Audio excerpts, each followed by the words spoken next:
Sapa aku di dalam doa, di dalam doa. Salam sahabat doa kekuatanku. Jumpa lagi dengan kami di Doa Kekuatanku Channel. Dalam doa dan permenungan kita hari ini, Jumat 5 November 2021, Pekan Biasa ke-31. Sapaan Tuhan hari ini dari Injil Lukas, bab 16 ayat 1 sampai dengan 8. Renungan dipersiapkan oleh Suster Maria Noelia PRR dari komunitas PRR Yogyakarta dengan tema Jadilah Bendahara yang Cerdik. Doa dan renungannya dibawakan oleh saya, Suster Maria Sifra PRR. Marilah kita mengawalinya dengan mengundang kehadiran Roh Kudus.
Dalam nama Bapa dan Putra dan Roh Kudus. Amin. Utuslah Roh-Mu ya Tuhan, maka semuanya akan diciptakan lagi, dan Engkau akan membaharui muka bumi.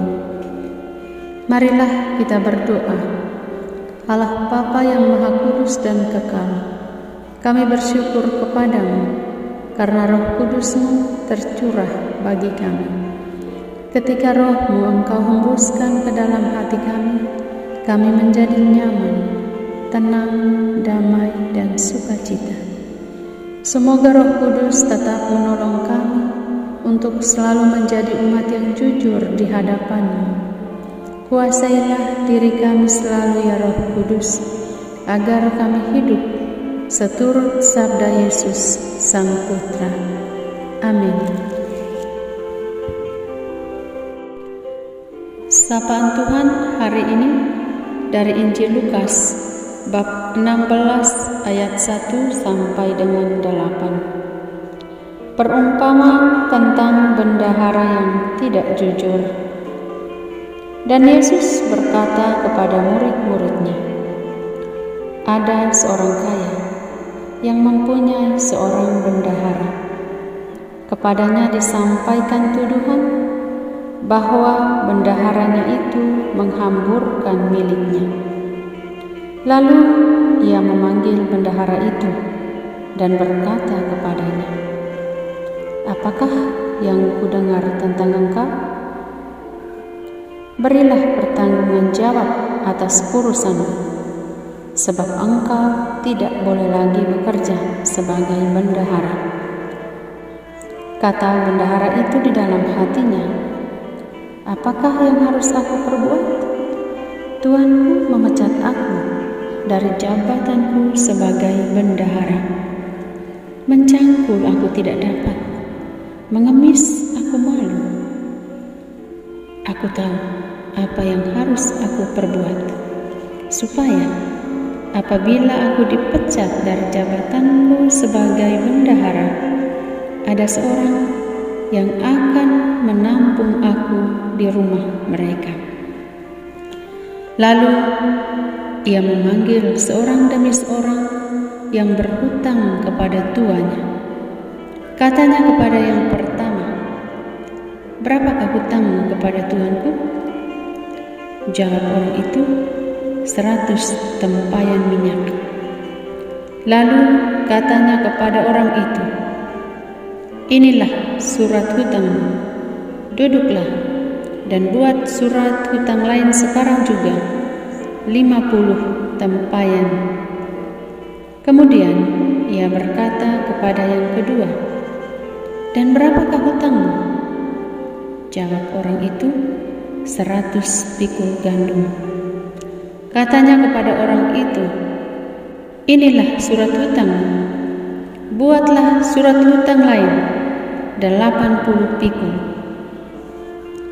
Lalu tuan itu memuji bendahara yang tidak jujur itu, karena ia telah bertindak dengan cerdik. Sebab anak-anak dunia ini lebih cerdik terhadap sesamanya daripada anak-anak terang. Demikianlah sabda Tuhan. Terpujilah Kristus. Jadilah bendahara yang cerdik. Para sahabatku yang terkasih dalam Kristus, bendahara adalah orang yang dipercayakan khusus untuk memegang dan menangani keuangan yang bukan miliknya. Sebuah pandangan umum yang berkembang di masyarakat, kalau mendengar kata bendahara, itu sama artinya dengan orang yang banyak uang. Orang seringkali lupa bahwa uang yang dipegang atau dikelola bendahara itu bukan milik pribadinya, melainkan milik perusahaan atau lembaga di mana orang itu bekerja. Menurut konteks Injil hari ini, kalau pandangan masyarakat seperti yang saya katakan tadi, maka bisa saja bendahara dibilang banyak uang karena tidak jujur. Tetapi kita perlu memahami lebih lanjut apa arti dari bendahara yang tidak jujur ini. Para sahabatku yang terkasih, unik bahwa si bendahara yang tidak jujur ini justru dipuji tuannya sebagai bendahara yang cerdik. Nah, di mana letak kecerdikannya? Kecerdikan si bendahara ini terletak pada kemampuannya mengelola uang dan harta benda tuannya dengan murah hati. Disampaikan ada 2 contoh dalam Injil hari ini.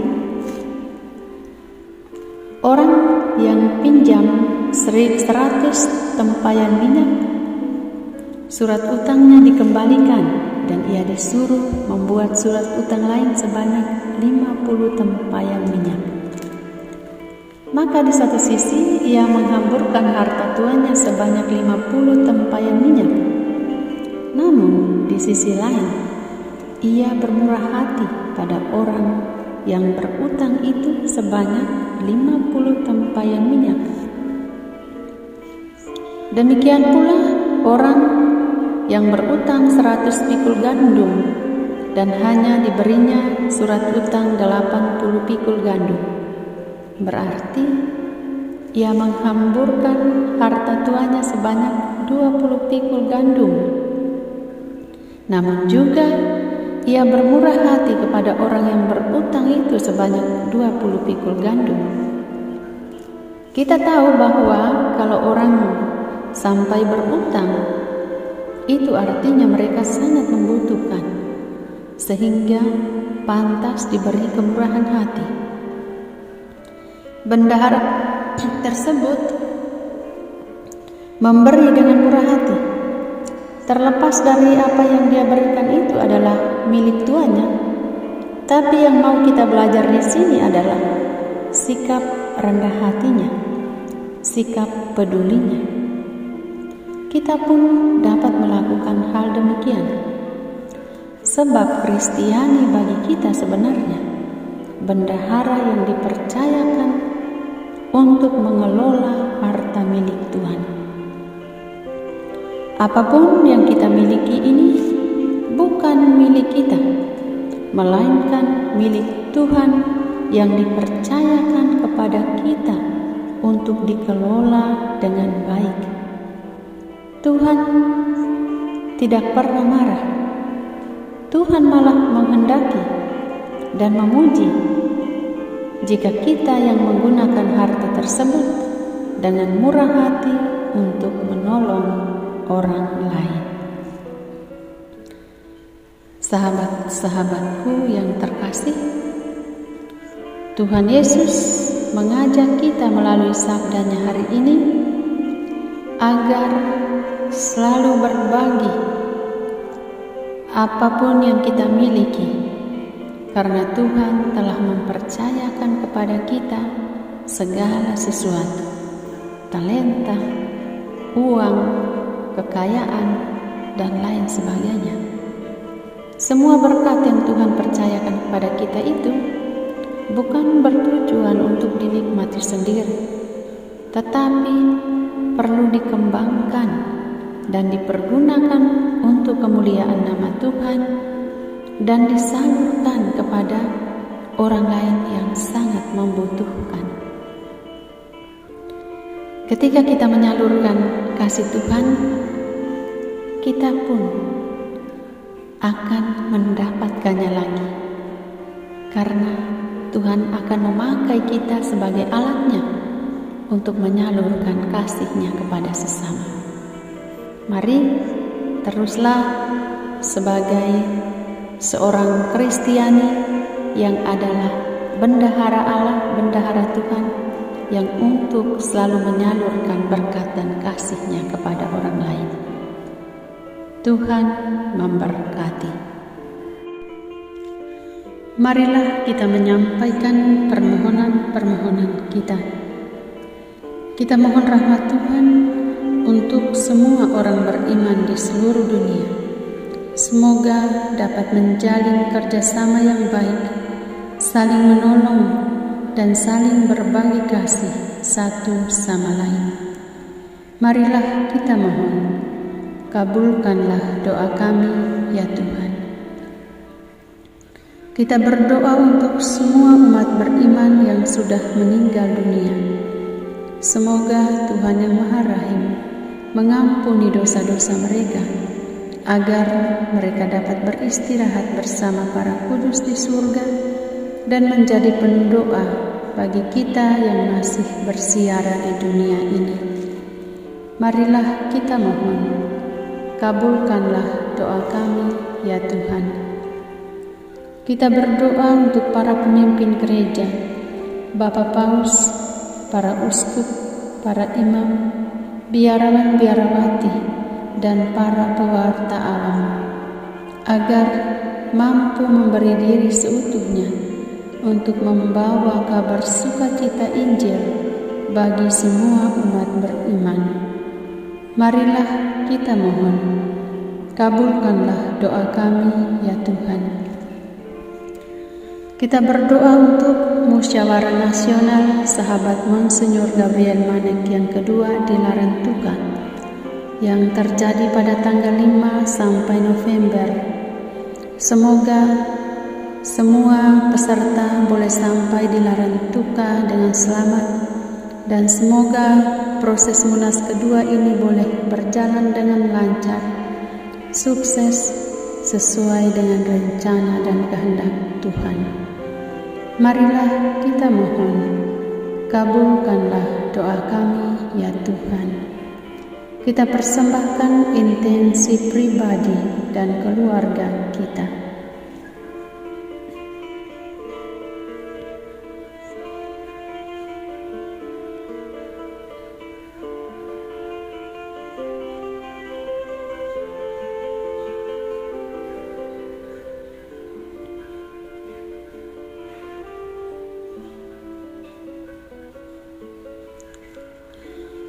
Marilah kita mohon, kabulkanlah doa kami ya Tuhan.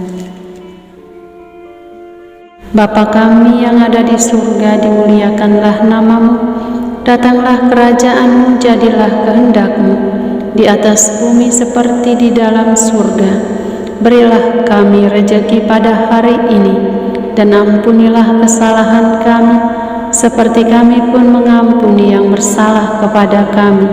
Dan janganlah masukkan kami ke dalam pencobaan, tetapi bebaskanlah kami dari yang jahat. Amin. Salam Maria, penuh rahmat, Tuhan sertamu. Terpujilah engkau di antara wanita, dan terpujilah buah tubuhmu, Yesus. Santa Maria, Bunda Allah, doakanlah kami yang berdosa ini, sekarang dan waktu kami mati. Amin.